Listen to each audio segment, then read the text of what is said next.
Olá, pessoal. Nós começamos um tópico novo na disciplina de Química Geral 1, que vai tratar da natureza dos compostos inorgânicos, né? E de algumas reações. As reações que nós veremos logo em seguida são reações em soluções aquosas. Então, para a gente conseguir entender, escrever as equações químicas balanceadas, nós precisamos dar nomes aos compostos químicos. Até o tópico 4, nós vimos fórmulas químicas, vimos a diferença, ou o que que determina um elemento seria o número atômico.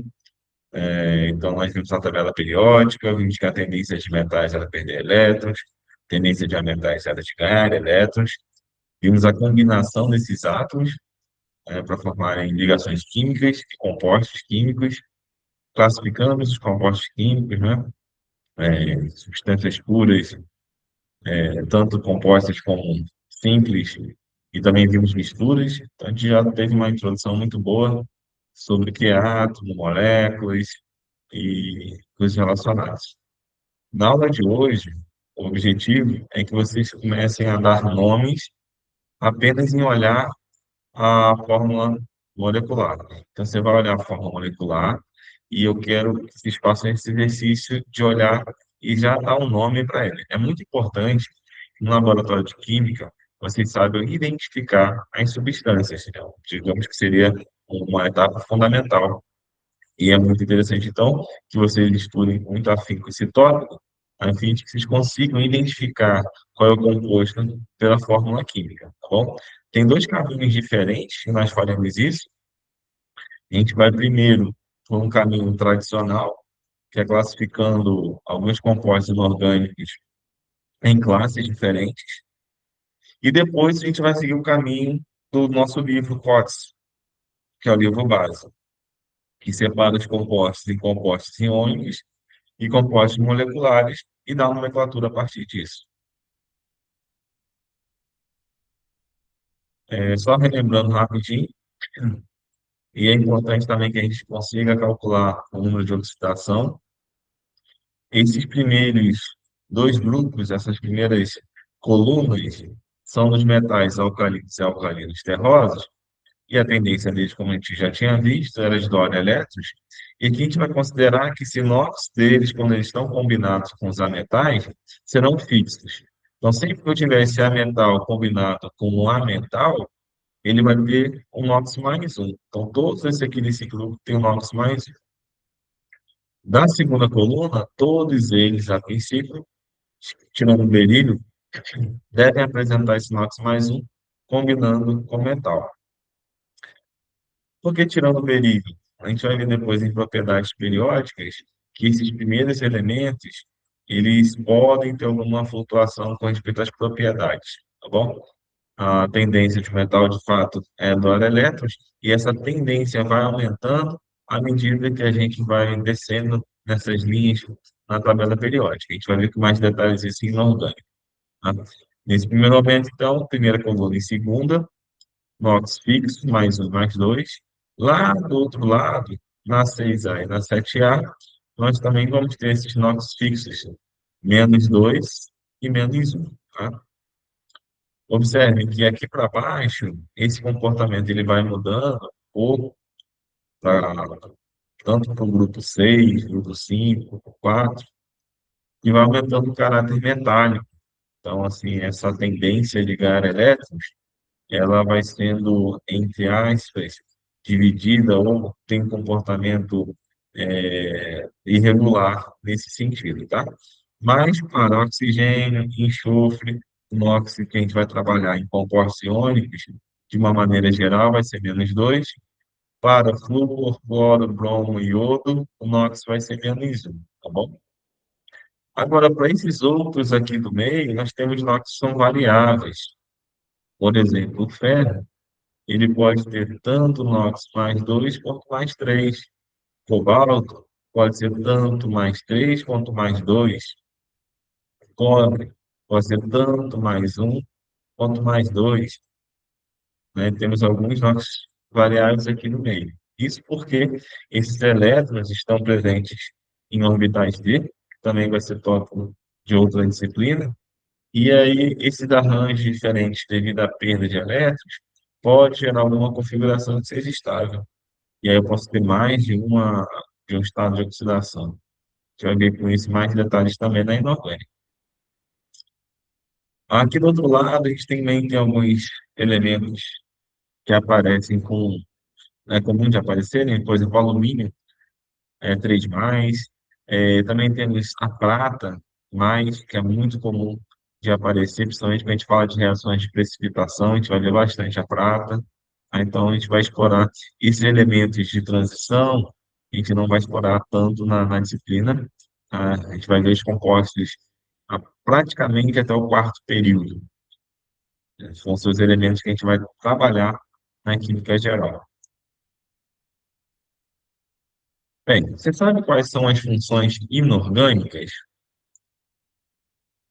É importante, inicialmente, a gente vai trabalhar com a identificação. É o primeiro exercício que vocês vão fazer.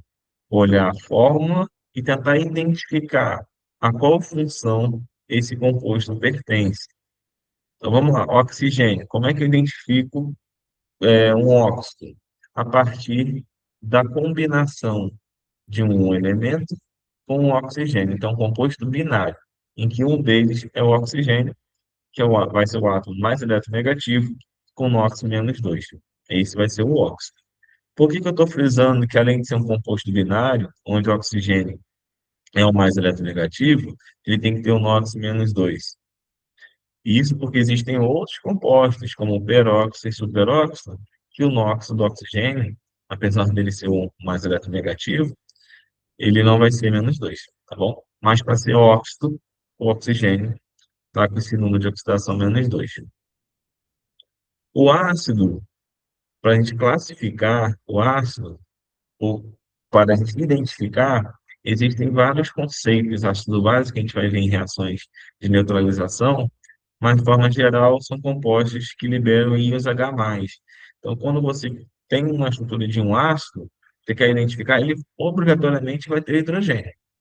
A gente vai ver que nem todo hidrogênio é um hidrogênio ácido, mas na estrutura química tem que ter hidrogênio. Já a base são compostos que liberam OH- em solução aquosa. A gente está usando aqui a definição de Arrhenius. Então, para ser base, aqui dentro desse nosso contexto, ela vai ter que ter obrigatoriamente, dentro da sua composição, esse hidróxido, esse OH-. Tá? E o sal é um composto iônico que é obtido a partir da reação de um ácido e de uma base. A gente vai ver que o sal ele é composto por um cátion mais um ânion. O ânion tem origem no ácido e o cátion tem origem na base. A gente vai ver isso com mais detalhes. Então vamos lá. Começando aqui pelo sal, o sal ele é composto iônico, que vai ser sempre representado em termos das suas fórmulas empíricas. Isso porque a gente viu que a estrutura de um sólido que chamamos de cristalino, ela contém muitos íons, tanto cátions quanto os ânions, localizados em pontos bem definidos, né, organizados. E para representá-los, a gente vai representar a proporção desses íons naquela célula unitária que nós vimos. No caso aqui, para os nossos compostos, a gente não vai trabalhar com estrutura de sólidos agora, mas é importante saber que o que a gente está representando aqui é uma proporção entre os íons nessa estrutura. E o mais comum é o NaCl, né, o sal de cozinha, cloreto de sódio, em que a gente tem o íon Na+, e o ânion Cl-, que é o cloreto. Já as bases, que eu já destaquei aqui em vermelho, em todas elas nós vamos ter que ter o ânion hidróxido, que é o OH-. Então, se a gente for separar, lembrando que aqui as fórmulas, elas estão com a carga zero, né? Os compostos são neutros, mas se é um composto iônico, né? E a princípio aqui todos os compostos ele tem esse caráter, né? Ele vai ter um cátion mais um ânion. E o ânion desse aqui, especificamente, é o OH-. Não todos eles são hidróxidos. Então, hidróxido de sódio seria OH- mais Na+. KOH seria K mais OH-. O FeOH2, Fe2+, 2OH-. Observe que agora aqui a proporção é entre um íon positivo e dois íons negativos. Isso porque ele é um cátion divalente. É muito importante vocês observarem que a gente tem proporções diferentes quando a carga dos íons são diferentes. Então, aqui para o cálcio, que o NOx é +2, eu preciso de dois íons OH- para um íon de cálcio. Já os ácidos inorgânicos, nós vamos separar em dois tipos. Vamos separar em hidrácidos e em oxiácidos. Como é que eu identifico um hidrácido? Como é que eu identifico um oxiácido? O hidrácido vai ter na estrutura um hidrogênio mais um X, em que esse X é um átomo eletronegativo. De uma maneira geral, para hidrácidos, nós teremos o HF, o HCl, HBr, HI e o H2S. Esses são os mais comuns. Para o oxiácido, a estrutura é um pouquinho diferente. Não é oxiácido, então tem um oxigênio dentro dessa estrutura.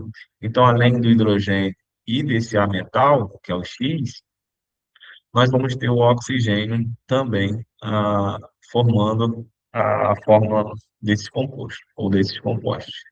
Alguns exemplos de oxiácidos, aqui é uma sequência, né, que nós veremos também na nomenclatura: HClO, HClO2, HClO3, HClO4. Observe que eu tenho hidrogênio, o A metal, mais oxigênio em todas as estruturas. Então, os óxidos são compostos binários, em que o átomo lado negativo é o oxigênio, mas eu posso ter um óxido de metal e também posso ter um óxido de ametal. Vai ter relação direta com o tipo de propriedade desses compostos, tá? A gente não está trabalhando com propriedades agora, mas obviamente que se eu tenho essas composições de óxido com metal e tem composição de óxido com metal, as propriedades vão ser diferentes, tá? Para dar nomenclatura, a gente vai utilizar o nome do oxigênio com a carga 2 que é o óxido, mais o nome do metal, no caso de óxidos metálicos. Então, óxido de sódio. Agora aqui a gente tem o óxido de carbono, só que a gente já conhece o nome dele, que eu tenho como dióxido de carbono, porque eu tenho dois oxigênios, então o nome mais apropriado para o CO2 seria o dióxido de carbono. A gente vai ver logo à frente, quando estiver tratando lá, pegando o livro do Cox, que na hora da gente nomear alguns compostos moleculares, nós usaremos prefixos, que está relacionado com o número desses átomos que se repetem. Então, se tem dois oxigênios, seria o dióxido de carbono, tá? Próximo passo, agora eu quero que vocês identifiquem, a gente ainda não chegou na nomenclatura, só dei um exemplo ali, faltou inclusive o di, né, do dióxido, mas eu quero só que vocês identifiquem nesse primeiro momento qual é a função inorgânica em cada caso. Dá um pausezinho aqui no vídeo e tenta você identificar quais são as funções, tá bom? Depois de resolver, volta para o vídeo que a gente vai resolvendo junto. Como é que eu consigo resolver isso aqui de forma simples? Fazendo perguntas. Eu sei que para ser base, eu tenho que ter um OH-. Na letra A, não tem OH-, então logo ele não pode ser uma base, certo? A estrutura de ácidos são duas que nós vimos. Uma que é o HX, que seria, por exemplo, aqui um HCl, e outro que é o HXO, são os oxiácidos. Observe como esse primeiro composto tem essa estrutura de oxiácido. Começa com hidrogênio, depois a metal e termina com oxigênio. É um oxiácido, então a função inorgânica para esse primeiro caso é ácido. Na letra B, nós não temos hidrogênio, então já não pode ser ácido.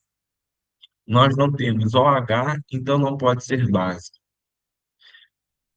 Para ser óxido, tem que ser um composto binário. Então, não é um composto binário, só sobra sal. Por eliminação, se chegariam nessa função inorgânica. Na letra C, já é um composto binário de um metal com oxigênio. Então, aqui é um óxido de cobre, logo a função inorgânica é um óxido. Na letra D, nós temos aí o hidróxido, OH-, como ânion. Então, aqui nós temos uma base. Na letra E, só tem um composto binário, em que o oxigênio é o elemento mais eletronegativo. Logo, nós temos um óxido. Na F, temos novamente o composto binário, em que o oxigênio é o átomo mais eletronegativo, só que agora ele está associado a um metal, continua sendo um óxido. Na G, nós temos a estrutura HX, H, hidrogênio, mais o elemento A, metal, que é mais eletronegativo. Nós temos uma função ácido. Então, nós temos um ácido aqui, que na verdade é um hidrácido, só tem hidrogênio e é metal. Na H, nós não temos o H, então não pode ser base. Temos hidrogênio? Temos, mas esse hidrogênio, na estrutura que a gente montou, ele geralmente vem lá na frente, destacando aquele hidrogênio ácido. Aqui, CH, CO3 é um ânion só, é um ânion bicarbonato, tá? Então, aqui é a estrutura que eu tenho um cátio e um ânion é a estrutura de um sal. E daí, o HCN entra o CN menos, seria aqui o meu X, tá? Então, aqui ele é um hidrácido, a função é ácido. A partir agora dessa classificação, a gente vai começar a dar nomes aos compostos. Então, eu identifiquei o que é um ácido, o que é uma base, o que é um sal, o que é um óxido. Agora, a partir dessas funções, é que nós daremos nome aos compostos. Toda vez que vocês tiverem um hidrácido, ou seja, hidrogênio mais Ca metal, a nomenclatura vai ser o seguinte: ácido mais nome do metal mais hídrico. Então, sempre vai terminar em hídrico. Exemplo, HCl é o ácido clorídrico. Então, é ácido porque a gente já sabe que nessa estrutura que eu tenho hidrogênio mais a metal, eu tenho a função ácido. E hídrico é porque ele é um hidrácido. Então, sempre que tiver H mais X, aqui no caso o X é o Cl, vai terminar em hídrico. Aqui tem os ácidos hidrácidos mais comuns. HCl é o ácido clorídrico. HBr é o ácido bromídrico. HI. E aí, sempre tem o hidrogênio, ou o iodo, os nomes são um pouquinho mais curiosos, até bem difícil de falar. É o ácido iodídrico, HE é o ácido fluorídrico e H2S é o ácido sulfídrico. Então, observe que todos eles terminam em hídrico. A diferença é que a gente foi substituindo o elemento, obviamente que o nome vai mudando. E no último, que a gente poderia imaginar algo como enxofídrico, quando tiver compostos com enxofre, ao invés de a gente usar esse nome dele, o enxofre, vai entrar como sulfuro, tá? Então, se você imaginar enxofre, você imagina sulfuro. Então, se é um hidrácido, é sulfídrico. Depois a gente vai ver que é um oxiácido, a gente também vai utilizar isso. Então, para oxiácidos, a composição muda um pouco, eu não tenho só hidrogênio mais a metal, eu tenho hidrogênio mais a metal, e no final, eu vou colocar ou ícaro ou oso. Como assim, professor? Ou ícaro ou oso? Lembra que esse A metal, a gente vai ter que calcular o NOx dele, e eles podem ter mais de uma variação. Então, a gente pode ter mais de um estado de oxidação, e o maior estado de oxidação a gente vai chamar de ícaro, o menor a gente vai chamar de oso. Observe aqui, HClO2, HClO3. O oxigênio, em todos os casos que eu estou colocando aqui nesse slide, tem NOx -2. O hidrogênio, em todos esses aqui que eu estou colocando no slide, tem NOx +1. O NOx que vai variar é do Cl, que é esse que está aqui no meio. Eu estou mudando a quantidade, alterando a quantidade de oxigênio, logo, quanto mais oxigênio eu tenho na estrutura, mais positivos eu coloco. Tá? Para cada oxigênio, a carga é 2 menos. Então, nesse último composto aqui, ó, -2 vezes 4, -8, -8 mais um, -7. Para que esse composto seja neutro, o NOx do cloro teria que ser mais 7. Então, aqui está com NOx mais 7, aqui com NOx mais 5, aqui com NOx mais 3 e aqui com NOx mais 1. Professor, como é que você sabe que o NOx está variando de mais 2 e diminuindo sempre mais 2? Porque cada vez que eu tiro um átomo de oxigênio dessa estrutura, eu estou reduzindo duas cargas negativas. Então é fácil de pensar assim. Quem não consegue pensar desse jeito, vai fazendo cálculo. Você vai chegar lá. Então, nesses aqui que são de compostos do meio intermediários, que eu tenho inox mais 5 e mais 3, o composto que tem inox maior, que esse aqui que é mais 5, termina em I. O composto que tem inox menor, termina em oso. Então, esse aqui é o ácido cloroso, isso aqui é o ácido clórico. Eu já usei o ícaro e o oso, só que ainda tem mais duas possibilidades, duas variações do número de oxidação. Uma que é a maior, que é a mais 7, e uma que está lá embaixo, que é a menor, que é a mais um.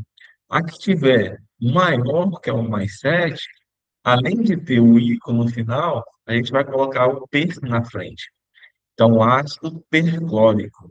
Já o último, nessa nossa classificação, que tem menor número de oxidação do cloro, vai ser o ácido hipocloroso. Aqui eu tenho uma tabela com mais oxiácidos.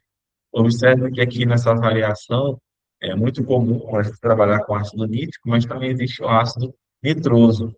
O nitrogênio aqui ele está com um índice de oxidação maior, então ele termina em íco, e aqui em cima está com NOx menor, termina em oso. Então fica como exercício aí para vocês calcularem o número de oxidação do nitrogênio. Mesma coisa, façam para o enxofre. O ácido sulfúrico é um ácido muito utilizado tanto no laboratório quanto na indústria, tá? Tem a fórmula H2SO4, o ácido sulfuroso H2SO3. Calcule o número de oxidação para você chegar nisso, tá bom? Tem mais algumas estruturas que nós já vimos. Quando tem a possibilidade de ter mais de dois NOx, a gente vai adicionar, além do rico e o oso, o hipo e o peso. Nos sais, a gente vai imaginar então, e a gente vai fazer essa reação de neutralização entre um ácido e uma base. Para quê? Só para a gente identificar que o cátion vem da base, o Na vem da base, e o ânion do sal vem do ácido. Então, a gente vai fazer uma relação entre o nome do ácido e o nome do sal. Vamos lá. O nome do ânion é o cloreto. E o nome do cátio é o sódio. Logo, nós temos cloreto de sódio. Professor, mas eu não sei qual é o nome do ânion. Não tem uma tabela aqui nesse momento para me dar o nome do ânion. Eu posso dar para vocês, fornecer os cátions comuns e os ânions comuns, e aí vocês conseguem fazer, a partir da combinação deles, encontrar qual é o nome do seu sal, tá? Mas o que eu quero destacar aqui para a gente antes, que eu vou repetir essa parte quando eu estiver falando do capítulo do livro, é a relação entre o nome do ácido com o nome do sal. Observe aqui, quando tem um hidrácido, a gente já viu que é um ácido que a nomenclatura ele termina em hídrico. O sal, que é formado a partir da reação com esse hidrácido, o ânion vem dele, certo? A gente já viu ali na reação. O ânion, Cl, vem de onde? Vem desse ácido clorídrico, quando ele reage com NaOH para formar o cloreto de sódio, certo? Então, toda vez que isso acontecer, da origem desse ânion ser um hidrácido que termina em hídrico, o ânion vai terminar em eto. Então, aqui é ácido clorídrico, eu vou ter um cloreto. Se fosse ácido fluorídrico, eu teria um fluoreto. Se eu tivesse um ácido bromídrico, eu teria um brometo. Tá? O Na é o que vem da base, e é só dar o nome do cátion. Então, aqui é o cloreto de sódio. Quando a gente tem um oxiácido, a gente viu que pode ter tanto íco como oso. Toda vez que termina em íco, o ânion vai terminar em ato. Toda vez que termina em oso, o ácido, o sal, ou a parte que é o ânion, vai terminar em ito. Então, se eu tenho um ácido nítrico, eu vou ter o nitrato. Se eu tenho um ácido sulfúrico, eu vou ter o sulfato. E assim por diante. Toda vez que eu termino em oso, o ânion vai terminar em ito. Então, se eu tenho um ácido nitroso, eu vou ter o nitrito de sódio. Tá? E tem aqueles casos em que, além do I e do oso, entra ainda o P e o I. Aí você vai manter a mesma lógica. Você vai repetir o P e vai observar o final. O final, se aqui termina em íco, vai terminar em ato. Então, aqui, se era o ácido permangânico, vai ser o permanganato. Na de baixo, o hipo mais oso vai resultar no hipo mais ito. Então, se é o ácido hipocloroso, vai terminar no hipoclorito de sódio. Tá? Então, tem essa relação entre o nome do ácido com o nome do sal. A gente vai seguir, para dar essa nomenclatura para os sais e compostos iônicos, o que está lá no nosso capítulo 2 do nosso livro base, do COTS, né? Vocês podem ver a parte da nomenclatura a partir do tópico 2.7 e 2.8. E ele vai dividir esses compostos em compostos moleculares, geralmente formados por não metais, e compostos iônicos, que são formados por íons, cátions e ânions. Tá? Então, geralmente a gente tem a composição de metal mais a metal. É claro que nem sempre os ânions e os cátions eles vão apresentar apenas o elemento.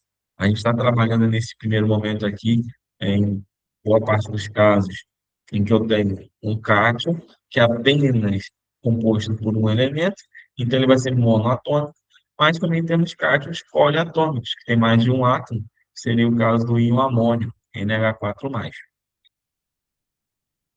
Para a fórmula de compostos iônicos, a gente tem que fazer alguma análise, né, para saber a proporção dos seguintes. Primeiro, que eles são neutros na forma geral, então não sofrem nenhuma carga. A quantidade de cargas negativas tem que ser igual à quantidade de cargas positivas, né? E nós vimos também que existe uma previsão, praticamente as cargas são fixas para alguns elementos na tabela periódica. Lá no grupo 1A, a tendência do grupo 1A é de perder um elétron, né? E aí a carga dele vai ser mais um. Então a tendência de 1A até 3A é de perder elétrons. A tendência de 5A até 7A é de ganhar elétrons. Se de 1A até 3A a tendência é perder elétrons, vão formar cátions, que são íons positivos. Do 5A até o 7A, a tendência é de ganhar elétrons. Então, eles devem formar os ânions, que são os íons com carga negativa. Se a carga líquida é igual a zero, eu tenho que somar a carga do cátion com a carga do ânion e no final está zero. Tá? Então, tem que ter essa proporção, pensando que ao somar todas essas cargas, no final tem que ser igual a zero. Nem sempre a proporção vai ser de 1 para 1. Olha aqui as cargas mais comuns. Essa aqui é uma tabela muito interessante para vocês estudarem, tá bom? Porque ela traz aqui quais são os íons mais comuns com seus números de oxidação mais comum. É claro que aqui o STAN, que está SN2+, também pode ter um NOx mais 4 neste caso, tá? Mas o mais comum seria esse 2+. E ele traz essa tendência dos elementos com NOx que eles devem apresentar, inclusive das formas diferentes. É muito interessante vocês trabalharem com essa tabela.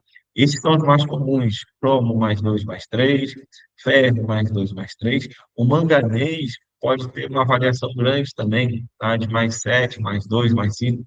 E aí, aqui ele está colocando só mais 2, que é o mais comum, mas pode ter outros números de oxidação. Cobalto mais 2 mais 3, cobre mais 1 mais 2, zinco mais 2, prata mais 1, cádmio 2 mais. Então aqui vocês podem acostumar com praticamente todos que estão aqui são os comuns, mas em algum outro composto iônico ou outro você pode ter variação de algum óxido desses elementos, tá? Por exemplo, do manganês. O que que acontece aqui é que toda vez que eu trabalho com cátions e com ânions, e se a gente vai lembrar lá, quando a gente falou de átomo pela primeira vez, o número atômico nunca muda, o número atômico do átomo é o mesmo que o do íon, tá? O que muda é a quantidade de elétrons. Quando um átomo neutro perde elétrons, ele dá uma contraída, ele fica com mais cargas positivas que negativas e a número eletrônica dele contrai. Quando um átomo recebe elétrons, ele forma um ânion, e a número eletrônica dele expande, tá? Devido à repulsão intereletrônica. Então, o que acontece aqui nessa mudança está relacionado apenas a elétrons. Então, a formação de cátions de ânions, a gente não mexe com o número atômico, apenas com o número de elétrons nessas esferas. Só um cuidadozinho especial, quando vocês estiverem olhando metais de transição, que aqui a gente pode ter esse número de oxidação ele variável, então a gente vai encontrar o número de oxidação fazendo um cálculo. Tá? Um cálculo até bem simples. Então você vai pegar aqueles NOx que são mais comuns e fixos para calcular esses que são variáveis. Por exemplo, falamos que o ferro ele pode ter NOx mais 2 e mais 3. Como é que eu vou identificar aqui qual é o mais 2 e qual é o mais 3? Eu vou identificar pela carga do óxido do cloro. O cloro é menos um, neste caso, como está associado com metal. Eu tenho dois íons cloretos, logo tenho duas cargas negativas. Logo, para isso aqui ser tudo zero, eu tenho que ter o óxido de ferro igual a mais 2. Não consegue visualizar aqui? Coloque na expressão. Mais 2 seria o óxido do ferro, né? Você pode chamar de X, se você quiser, mais duas vezes menos um, então dá menos 2, mais x tem que ser igual a zero. Se você passar para o outro lado, fica x igual a mais 2. Tá? Então, existe como você calcular esse NOx. Lá no de baixo, o NOx do ferro tem que ser mais 3, porque eu tenho 3 ânions cloreto, cada um com uma carga negativa. Então, para a carga resultante ser zero, precisa ter o ferro NOx mais 3. Uma maneira de a gente escrever essa fórmula usando íons, cátions e ânions com cargas diferentes é cruzando. Por exemplo, aqui eu tenho sódio, que tem uma carga negativa. Aqui eu tenho íon sulfeto, que tem duas cargas negativas. Qual é a proporção entre o sódio e o sulfeto nesse composto iônico? A gente vai pegar essas cargas e vai multiplicar cruzado. Esse 2 que está aqui vai passar multiplicando, e esse um que está aqui passa multiplicando para o outro lado. A fórmula seria Na2S1.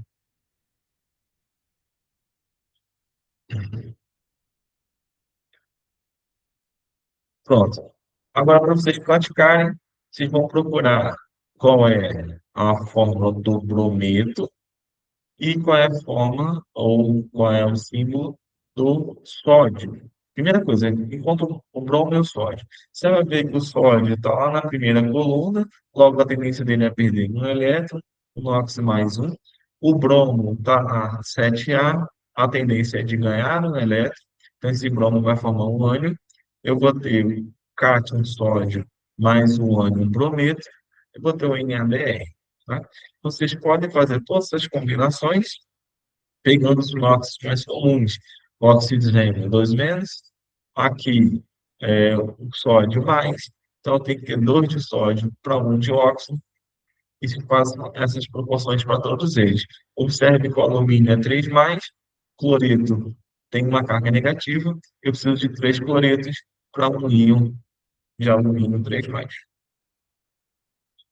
Então, fica como exercício para vocês. É só pegar a tabelinha de cátions e ânions, que vocês vão ter o ânion sulfato, que é o 2 menos, com o cátion alumínio, que é 3 mais, multiplicando cruzado, tem que ter 3 sulfato para 2 de alumínio nesse composto iônico.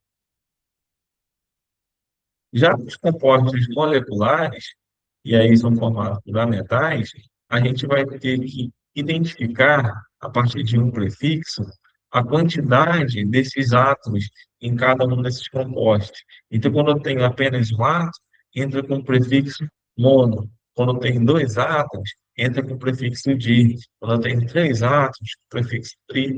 Quando eu tenho quatro átomos, prefixo tetra, e assim por diante. Vamos ver alguns exemplos. Esse exemplo aqui, eu tenho três átomos de cloro, que é o cloreto, né, com um átomo de boro. Então, vai ser o tricloreto de boro. Embaixo, eu tenho o SO3, o oxigênio com duas cargas negativas, é o óxido. E aqui eu tenho três oxigênios, então vai ser o trióxido de enxofre. Aqui embaixo eu tenho um óxido com nitrogênio, então monóxido de nitrogênio. Observe que aqui a gente não escreve monóxido de nitrogênio, é só um oxigênio aqui, é só uma letra O, não duas, tá? Então é monóxido, não é monóxido. Também a gente não retira, ah, ou não coloca esse monohidrogênio, tá? Fica subentendido que é só um, então fica monóxido de nitrogênio, não de mononitrogênio, que é uma observação de como não devemos escrever, tá? Agora aqui, quando eu tenho mais de um, é interessante a gente identificar. Então, eu tenho quatro oxigênios, tetróxido de nitrogênio, porque de tem dois nitrogênios essa estrutura. Então, fica também de exercício para vocês. Pausa o vídeo, reescreva os nomes. Para todos esses que vocês já viram aqui no slide, é interessante vocês reescreverem. Tá bom? Então, você põe a fórmula, escreve tal nome, pega o nome e escreve a fórmula. É a forma mais interessante vocês conseguirem estudar a nomenclatura. Tricloreto de boro, então são três cloretos para um boro. Dióxido de enxofre, tem dois oxigênios para um enxofre. Hexabrometo de silício, eu tenho seis brometos para um silício. Pentóxido de fósforo, então são cinco oxigênios para dois átomos de fósforo. Também retirado do livro do Cotes é que você tem uma lista grande desses compostos moleculares e que a gente indicou o número de átomos a partir de um prefixo, tá bom? É interessante que, para esses compostos, a gente já não deu um nome usando as funções inorgânicas, vocês vão ver que tem uma certa diferença. Por exemplo, o HF, se você utilizasse a nomenclatura dos compostos moleculares, ficaria como fluoreto de hidrogênio. Mas o que a gente mais usa seria pela classificação de ácidos e hidrácidos. Então, HF é mais comum a gente usar ácido fluorídrico. Mesma coisa para HCl. Mais comum a gente usar o ácido clorídrico do que o cloreto de hidrogênio, tá? Então, esses são mais comuns, apesar de a gente ter visto que é possível dar nome para esses compostos moleculares, considerando o número de átomos e adicionando prefixos para eles. Bem, para a nomenclatura, é isso daqui. Então, vocês vão repetir algumas vezes. Vocês podem tanto fazer separando compostos moleculares como compostos iônicos. Eu gostaria muito que vocês praticassem as funções inorgânicas, até porque a gente deve utilizar nas próximas aulas. Tá bom, na próxima aula, a gente vai ver as reações químicas com ênfase em reações químicas em soluções aquosas, que é o capítulo 3 do livro 4. Até lá.